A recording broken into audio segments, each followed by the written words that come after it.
Bienvenue à la présentation des résultats de Visiative. Donc, je suis accompagné de Bertrand Sicot, qui est directeur général délégué, et puis de Philippe Garcia, qui est directeur général finance. Bonjour à tous. Bonjour à tous.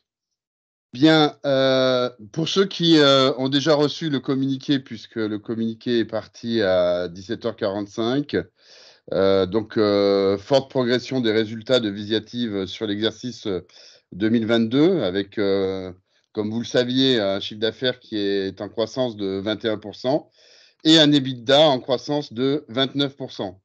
Donc, très fier de ces résultats, avec, bien sûr, comme à son habitude, Visiative qui a exécuté son plan stratégique. Et vous le verrez dans la présentation en pro forma, nous sommes déjà en atteinte de notre plan stratégique Catalyst qui nous menait à 30 millions à horizon fin 2023. Alors très rapidement, pour commenter ces résultats, il est important de signaler que tout ça est grâce à bien sûr une proposition de valeur unique. Et bien sûr, à 35 ans d'expérience, comme le présente ce slide, hein, donc Visiative qui a énormément évolué depuis de nombreuses années, plus particulièrement depuis l'introduction en bourse en 2014, avec une offre globale qui rassemble à la fois les métiers d'intégrateur, d'éditeur de logiciels et de consulting. Donc, nous sommes très fiers d'accompagner nos clients dans cette dynamique qu'on appelle entreprise plateforme. Donc, la possibilité pour nos clients d'aller chercher de la croissance et de la compétitivité grâce à l'innovation et la transformation digitale. Cette offre qui est construite sur une vision, notamment la vision d'une entreprise qui capitalise sur ses données, donc une data-driven company, qui récolte à partir de cette dynamique plateforme les informations qui viennent aussi bien des clients, des collaborateurs et bien sûr de ses assets et notamment de ses produits. Donc c'est dans cette dynamique que Visiative accompagne ses clients dans l'objectif de l'industrie du futur, de l'industrie 4.0, autour du continuum digital et autour notamment de la donnée produit. Donc depuis 2014, nous avons d'une part élargi notre proposition de valeur, comme je l'ai précisé, au travers de différents métiers. Donc un métier central, historique, qui nous engage chez nos clients et qui nous permet en fait de déployer des solutions métiers que vous découvrez ici sur la Visiative Innovation Platform, notre proposition de valeur. Donc autour d'une chaîne de valeur complète qui démarre en fait de la conception en passant par la production, la vente et le marketing et bien sûr le service après-vente. Donc ces différentes solutions métiers sont des solutions métiers à la fois en provenance de nos partenaires, historiquement d'Assosystème, mais aussi des solutions métiers qui sont conçues et imaginées par Visiative. Cet engagement s'associe en amont par une dynamique de conseil autour aujourd'hui de 4 practices. L'innovation, donc accompagner nos clients aussi bien dans le management de l'innovation que dans le financement de l'innovation. La transformation digitale, l'excellence opérationnelle et plus récemment la cybersécurité. Il est à noter qu'aujourd'hui, et notamment les investissements que nous faisons en R&D au travers de la plateforme technologique Agora, sont sécurité by design et nous accompagnons nos clients aussi dans un plan d'action compte tenu des problèmes de vulnérabilité qu'ont nos clients et particulièrement les PME. Plus récemment, nous avons aussi digitalisé nos processus d'accompagnement au travers d'une plateforme de pilotage de transformation. Donc, tous les diagnostics qui étaient auparavant faits physiquement et restitués dans de magnifiques PowerPoint sont aujourd'hui accompagnés d'une dynamique plateforme, ce qui permet en fait à nos clients d'être dans une transformation permanente et de voir l'évolution de sa transformation, aussi bien transformation digitale, aussi bien son plan d'action sur la cybersécurité, mais aussi dans sa dynamique RSE. Et enfin, ce qui fait la force de Visiative, au-delà de ces solutions, au-delà des conseils, c'est d'animer des communautés de partage d'expériences au travers des dynamiques entreprises du futur qui rassemblent aujourd'hui plus de 19 000 dirigeants, mais aussi des communautés d'utilisateurs et d'experts métiers qui viennent accélérer les transformations d'entreprise. Quelques chiffres clés. Nous sommes très fiers d'avoir aujourd'hui 23 000 clients avec un taux d'acquisition de nouveaux clients d'environ 1 000 nouveaux clients par an. Donc, cet actif et cette base installée a été enrichi aussi bien dans une dynamique organique, mais aussi grâce aux croissances externes que nous avons pu faire, et on y reviendra. Un chiffre d'affaires qui avait déjà été publié proche de 260 millions d'euros, mais ce qu'il faut retenir, c'est la transformation de ce modèle, la capacité à générer du business récurrent, qui est lui aussi en forte croissance à 2 chiffres. Et enfin, la dynamique de croissance rentable de Visiative, hein, qui se confirme encore cette année avec un EBITDA record qui est en croissance de plus de 29% et qui est en rapport de 11% par rapport à notre chiffre d'affaires. Visiative, c'est une équipe de plus de 1400 personnes, collaborateurs, avec plus de 258 nouveaux collaborateurs sur l'exercice 2002. Là aussi, une forte poussée et un fort développement à l'international avec plus 59%. Ça représente déjà 36% du chiffre d'affaires du groupe et nous sommes présents dans 14 pays.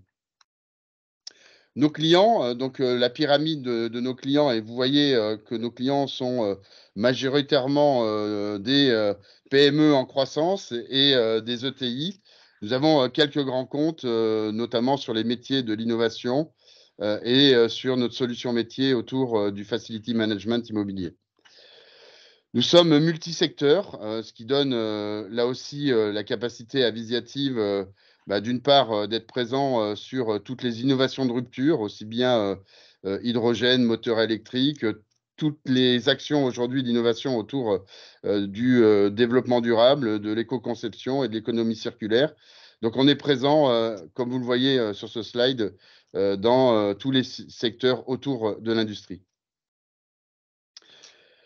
Un zoom sur 2022. Donc, vous pouvez apprécier la trajectoire d'exécution. On va mettre 2020 de côté. Donc, notre engagement depuis l'introduction en bourse, une entreprise qui est en croissance à 2 chiffres, et non seulement en croissance à 2 chiffres, mais qui améliore chaque année d'à peu près 1 point son EBITDA. Donc, nous sommes très fiers de cette exécution. On peut refaire un tour rapide de la top line et du chiffre d'affaires. Pour les commenter, tous les voyants sont au vert et sont en croissance à 2 chiffres, aussi bien en organique que dans la dynamique de croissance externe. Ce qui est à noter sur ce slide, c'est la très forte croissance et la transformation de notre modèle sur l'ARR, hein, l'Annual Recurring Revenue, qui atteint presque 28 millions d'euros et qui est en croissance de 37% comparativement à 2021. Donc, tous les voyants sont au vert, plus particulièrement la dynamique internationale. Donc, cette dynamique internationale qui est, comme je vous l'ai précisé, à plus 59%, dont 29% en organique. Notre satisfaction, c'est d'avoir atteint sur 4 pays pratiquement les 20 millions d'euros, donc ce qui nous donne aujourd'hui 4 plaques géographiques sur lesquelles on estime avoir la taille critique. Et puis, à noter que nous avons renforcé en fait notre présence à l'international et plus particulièrement en Allemagne, où nous avons des perspectives de croissance fortes pour les années à venir, avec une magnifique petite mais prometteuse équipe qui est MBCAD, hein, qui est un intégrateur SolidWorks que nous sommes en train de transformer, qui bénéficie de 2000 clients avec un revenu de 8 millions. En complément, nous avons là aussi dynamiser notre métier de conseil, d'une part au travers de Braithwaite, qui vient renforcer le Canada et l'Irlande. Donc là aussi, plus particulièrement un fonds de commerce et ses équipes de consultants qui viennent de renforcer notre développement à l'international. Alors Adfisquet, qui est là aussi une structure plutôt française, mais qui a commencé à développer son empreinte en Pologne. Donc là aussi avec des projets prometteurs. Un zoom sur le revenu récurrent. Vous voyez que chaque année, Visiative tangente les 70% de récurrents. Donc, chaque vente, soit en CAPEX, donc vente licence classique, bénéficie d'un contrat de maintenance en tacite reconduction, ce qui nous fait un revenu récurrent fort, mais aussi la transformation de notre modèle en OPEX avec notre modèle SaaS, comme vous le voyez, qui est lui aussi, comme vous l'avez vu, qui est lui aussi en très forte croissance. Et pour accentuer cette croissance d'ARR, nous avons fait là aussi un déplacement et une acquisition qui vient renforcer notre plateforme globale et plus particulièrement ici sur une plateforme no-code à destination des techniciens et des commerciaux itinérants.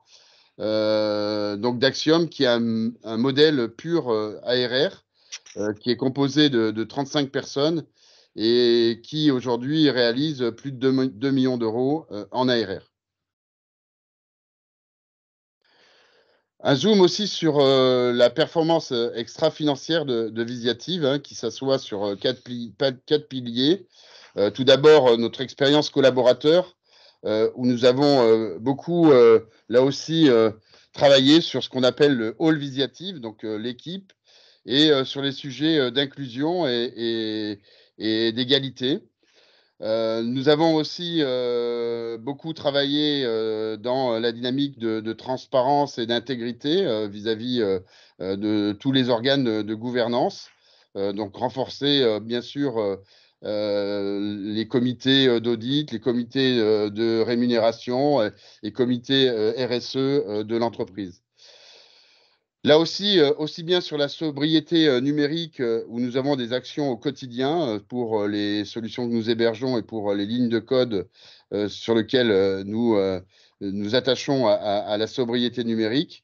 On intensifie aussi la décarbonation, sachant que chez Visiative, nos marges de manœuvre sont essentiellement sur les déplacements et sur les locaux.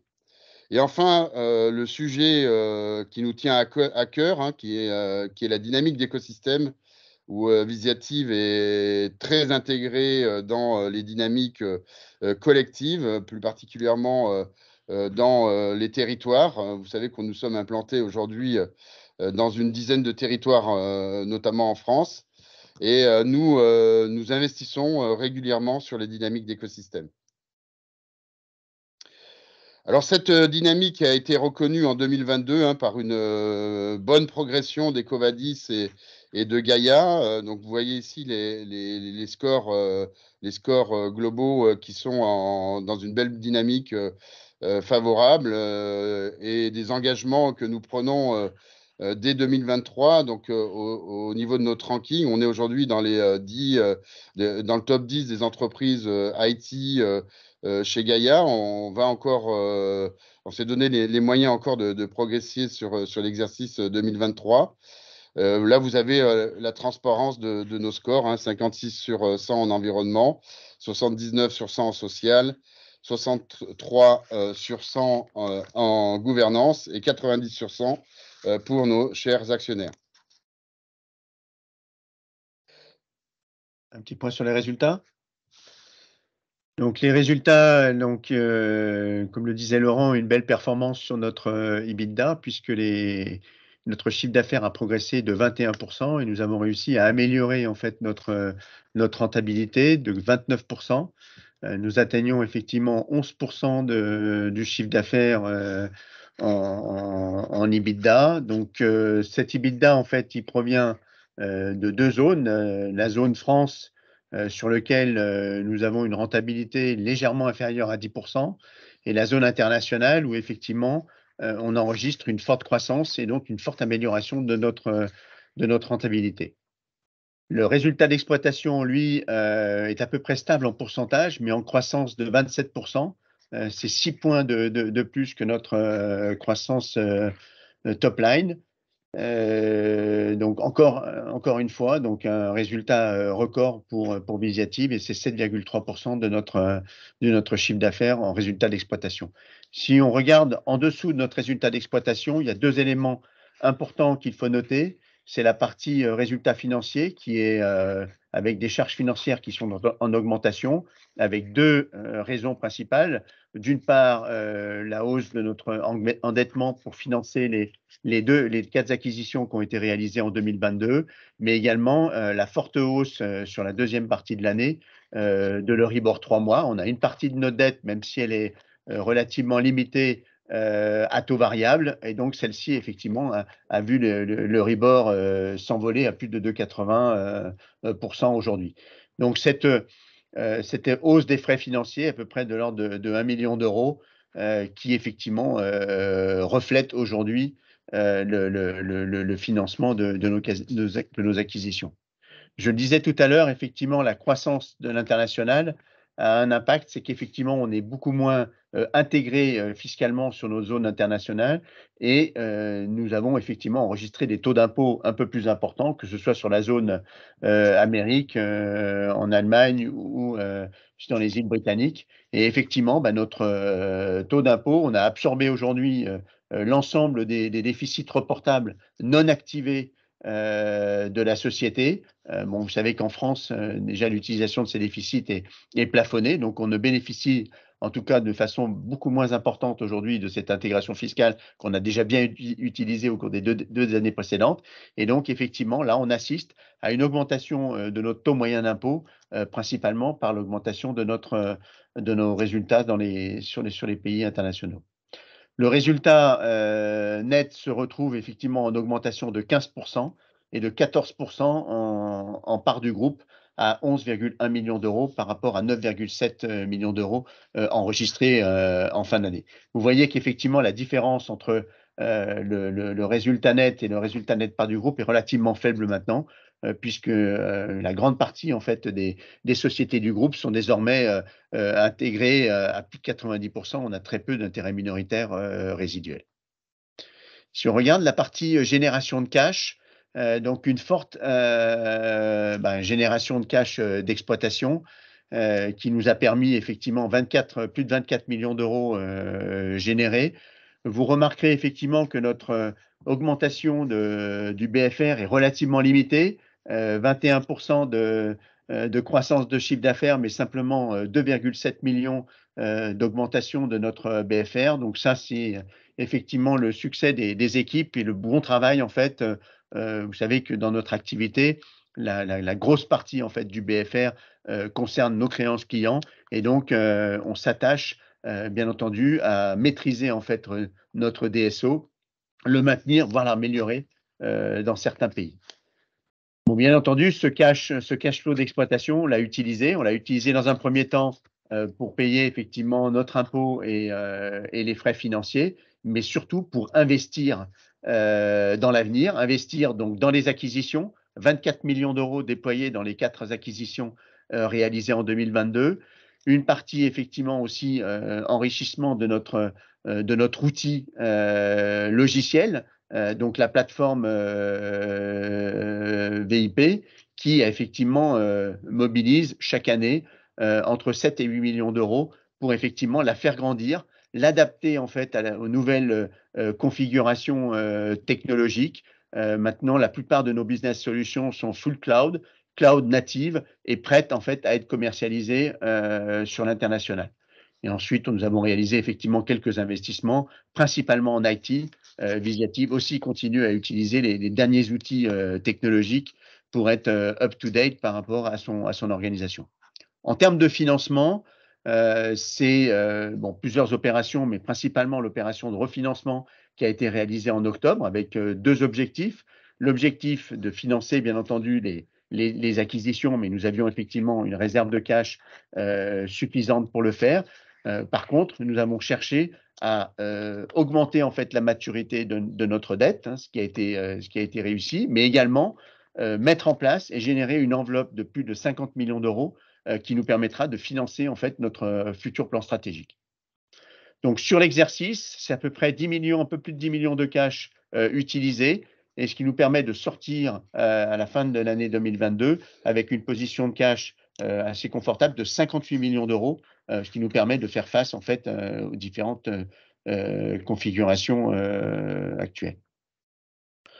Notre bilan est solide, quelques variations notables à noter. Donc c'est sûr que notre partie capitaux propres se retrouve augmentée de la réalisation de ces résultats de bonne facture. Donc nos capitaux propres sont passés de 60 à 74 millions. Et de l'autre côté, au niveau actif, on voit effectivement l'impact des acquisitions, puisque notre goodwill est passé de 87 à 118 millions d'euros, mais ce qui reste aujourd'hui l'objectif, en tout cas futur, de maintenir en fait ce rythme d'acquisition et de continuer à créer de la valeur. Donc, bien entendu, tout ce qui est actif et passif courant est relativement bien maîtrisé, puisque je vous le mentionnais tout à l'heure, notre working capital, le BFR, a augmenté simplement de 2,7 millions d'euros. En termes de dette nette, nous réalisons aujourd'hui une dette nette qui est à 50 millions d'euros, en légère augmentation par rapport à l'année dernière, mais bien entendu liée aux nouvelles acquisitions. Si on regarde juste un point sur ce nouveau financement que nous avons réalisé en octobre, on avait déjà communiqué dessus, donc une partie CAPEX en fait qui permet de financer jusqu'à 70 millions. Nous avons fait effectivement 10 millions d'OR, d'obligations relance, qui ont été mis en place et qui ont un intérêt, c'est d'avoir un taux fixe, mais également une maturité de 8 ans. Nous avons bien entendu refinancé la dette existante. Nous avions une tranche A, tranche B, tranche A qui était quasiment remboursée. Donc, nous avons effectivement refinancé notre tranche B. Et puis, d'autre côté, nous avons aussi obtenu de nos banquiers la capacité d'améliorer en fait les taux d'intérêt avec des efforts que nous avions entrepris sur la partie environnementale. Donc, notre dette nette, comme je vous le disais, est passée de 30 à 50 millions sous l'effet des acquisitions. Nous avons tiré dans notre nouvelle dette, en fait, les OR, puisqu'elles sont tirables immédiatement, ainsi que la tranche C. Et nous disposons de plus de 50 millions d'euros pour financer notre plan stratégique. Alors, vous voyez effectivement aujourd'hui l'étalement de notre dette. Il faut savoir que sur les 3 prochaines années, nous avons 10 millions d'euros chaque année liés au PGE que nous avons levé en 2020. Donc, on a aujourd'hui une dette qui est tout à fait supportable par rapport à la génération de cash de la société. Notre gearing se retrouve à 67% des capitaux propres. Il était de 94% à fin juin. Et nous avons un levier financier de dette nette sur EBITDA qui ressort à 1,76 fois, ce qui est relativement raisonnable. Je vous rappelle que dans notre négociation de dette, nous avons un covenant qui pourrait monter jusqu'à 3,8. Donc, nous avons effectivement une marge de manœuvre relativement importante. Donc, la société Visiative est une société familiale. Elle est détenue par un pacte de concert qui regroupe Aliative, qui est la holding des fondateurs, également des principaux directeurs et managers, mais également des historiques. Nous avons, depuis maintenant 2 ans, initié l'entrée au capital des salariés du groupe.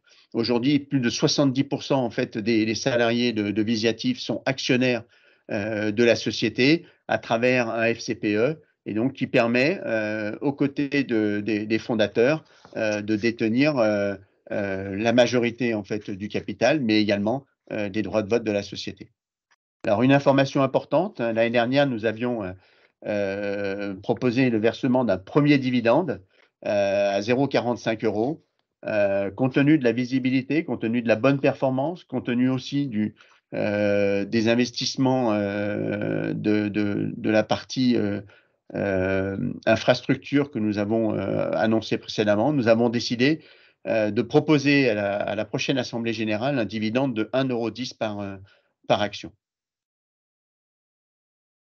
Bon, les informations sur le marché, hein, vous suivez effectivement les cours comme nous. Donc, nous avons 6 analystes aujourd'hui qui suivent la valeur. Donc, vous avez effectivement la capacité d'avoir des informations et des différentes visions pour apprécier en fait la valorisation de Visiative. Bien, Parlons moi de Catalyst. je vous propose de faire un pas d'abord dans le passé pour mieux appréhender le futur. Donc, d'où on vient, et notamment, je rappelle que Catalyst est un plan stratégique qui a été lancé en 2019, juste avant la crise sanitaire, avec une ambition très claire de composer en fait une proposition de valeur unique, une proposition de valeur au service de nos clients et plus particulièrement en proximité des dirigeants d'entreprise pour accélérer l'innovation et la transformation digitale de leur entreprise. Notre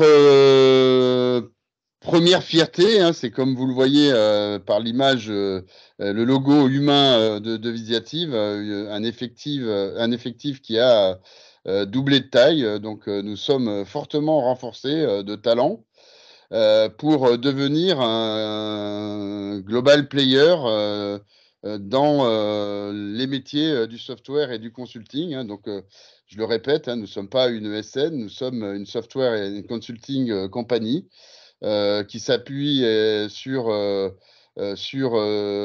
ses propres produits et les produits de nos partenaires.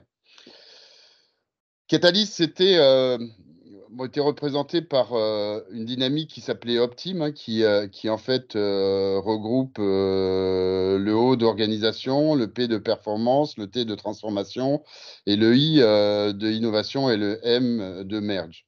Si on fait là aussi un rapide retour en arrière, ce que j'aime pas faire, mais on va le faire pour apprécier ce qui a été fait. Au niveau organisation et depuis l'arrivée de Bertrand, nous avons beaucoup travaillé à la réorganisation des équipes et plus particulièrement équipes commerciales pour mieux appréhender le couple produit-marché et activité de nos clients. Nous avons fortement amélioré notre efficacité, notre dynamique de collaboration. On a encore quelques rationalisations de processus à faire. Ce qui est démontré dans la progression de l'EBITDA. Et nous avons aussi investi, et ça c'est important de le dire, investi sur les nouvelles technologies et plus particulièrement le cloud, hein, puisque nous avons transformé toutes les fondations de notre technologie Agora qui nous permet et qui va nous permettre d'accélérer le déploiement des solutions métiers. La performance, elle est à la fois financière et extra-financière. Elle est aussi sur notre capacité à offrir des solutions plus larges à nos clients, hein, ce qui nous permet d'améliorer confortablement nos deals moyens. Là aussi, on est très content de ça, hein, puisque Visiative vient quand même d'un modèle qui était très transactionnel, avec des affaires plutôt à 10 000 €. Et aujourd'hui, on est plutôt fiers de signer des affaires à 300 000 €, même si elles sont en abonnement. Donc, j'en parlerai. On a un carnet de commandes qui est plutôt très bien fourni.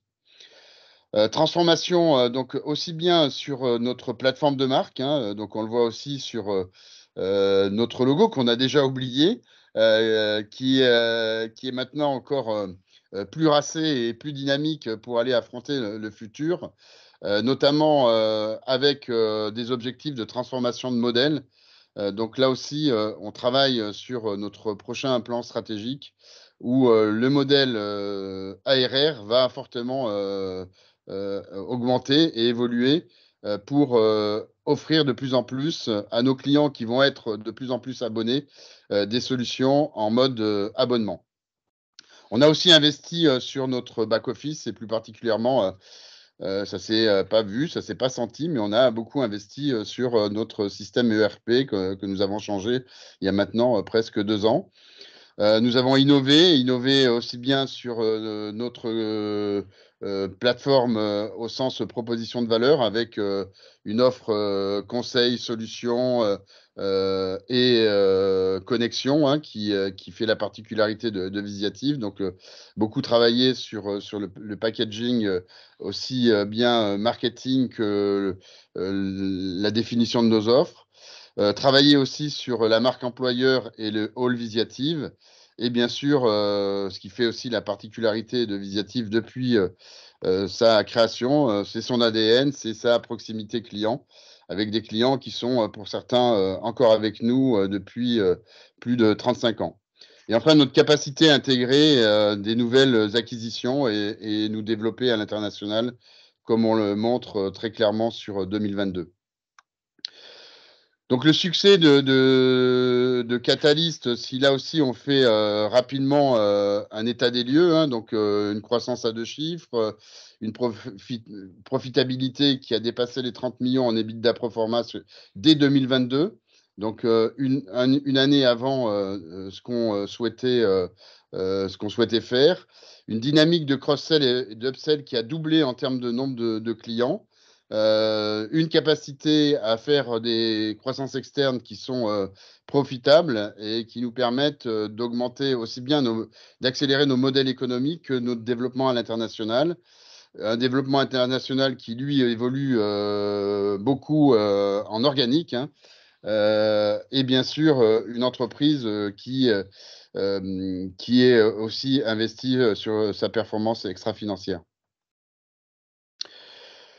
Donc là, vous voyez rapidement le rétroviseur des 3 plans stratégiques depuis l'introduction en bourse. Les 2 premiers étaient très top line. Je rappelle, on est passé de 50 millions à 100 millions et de 100 millions à 200 millions. Et le troisième qui est très orienté profitabilité, sachant que vous le voyez, je l'ai déjà précisé tout à l'heure, notre courbe de profitabilité qui évolue là aussi en relatif de 1 point par an. Alors 2023, alors nous prévoyons d'annoncer en 2023, bien évidemment, notre plan stratégique. Nous sommes en train de modéliser les évolutions de la dynamique de croissance et de transformation de modèle. 2023 va être une année où on souhaite se renforcer, continuer à renforcer nos fondations.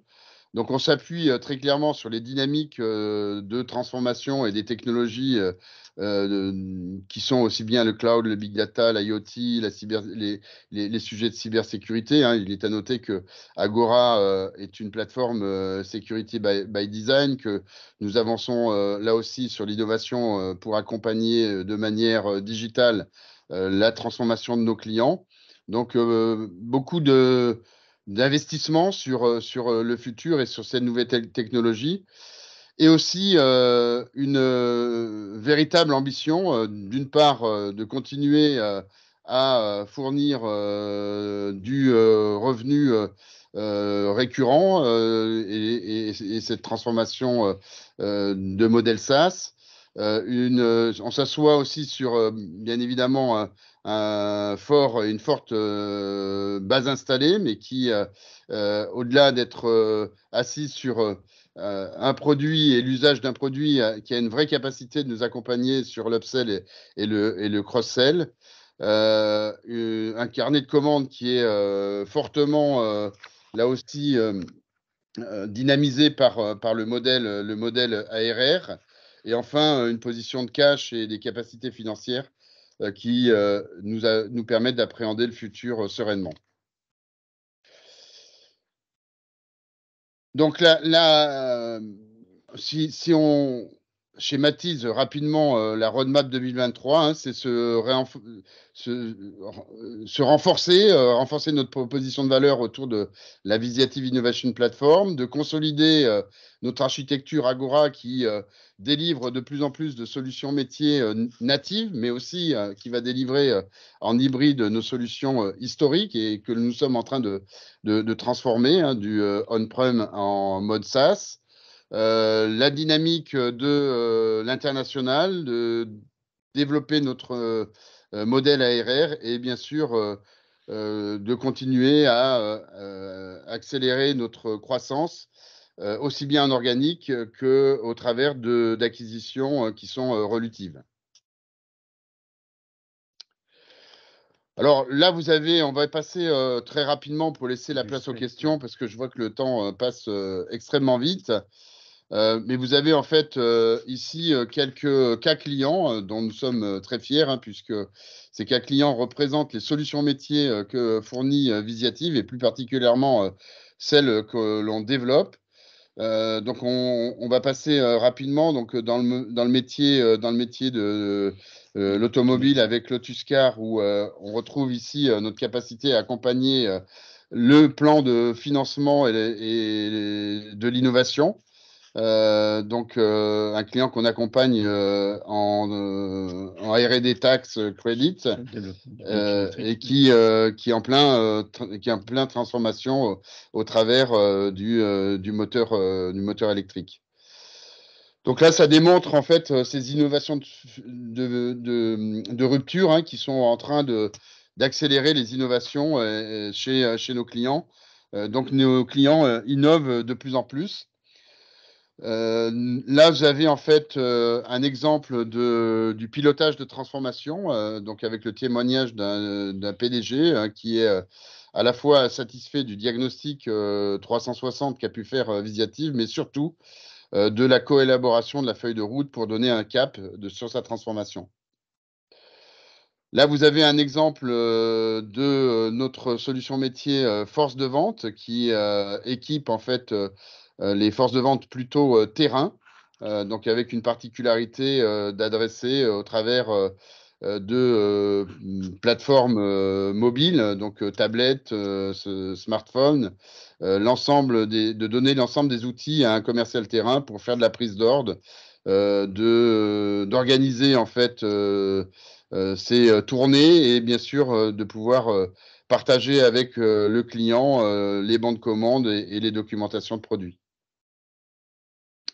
Et enfin, là aussi, bon, sur le sujet qui nous tient à cœur, qui est le cycle de vie produit, hein, donc notre solution de gestion de données produits, hein, qui est elle aussi de plus en plus utilisée sur un tissu de PME.